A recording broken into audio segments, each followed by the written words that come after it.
This problem and all other practice problems for Calc 2 here at Rutgers can be found in Sarai's studies. A link is in the description box below. Does the following series converge or diverge? Well, first of all, they're telling us to do the integral test, so we're going to do the integral test. But this could be done with the p-test because this is in the form of 1 over n to the p, where p is equal to 3. And so remember your PG-13 movie rating, p greater than 1, forget the 3, converges, and then the opposite diverges.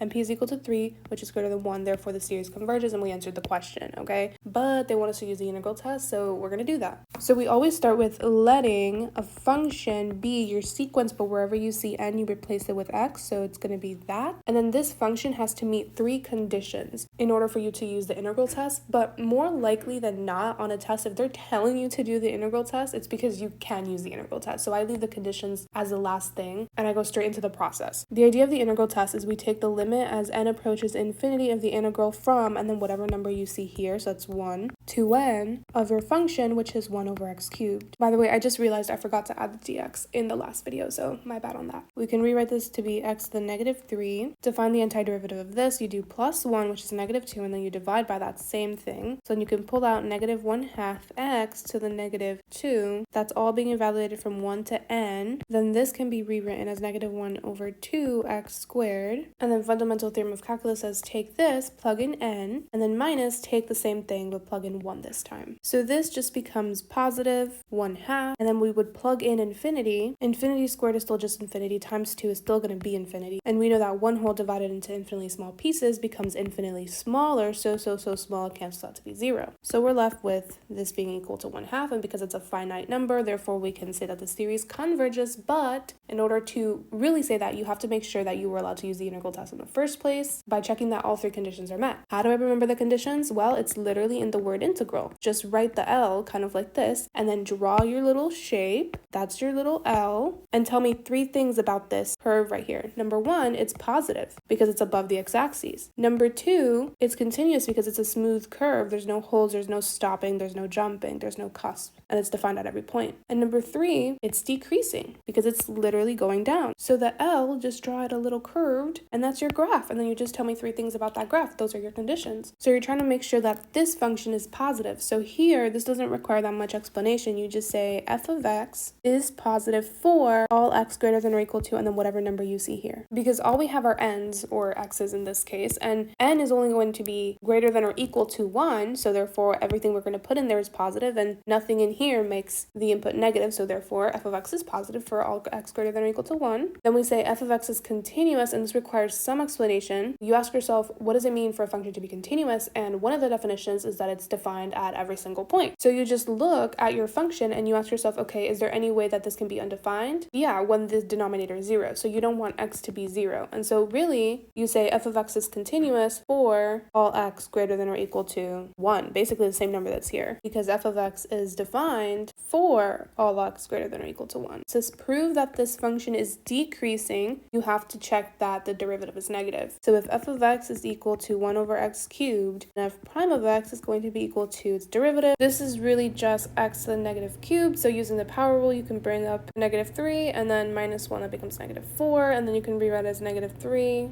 over x to the 4th. And because my derivative is always going to be negative, then I know my function is always going to be decreasing, because remember the relationship between f of x and f prime of x. If you have a function that's always decreasing, then that function's derivative is always going to be below the x-axis, it's always going to be negative. If I find that the derivative is negative, then I can for sure say that that function is always decreasing.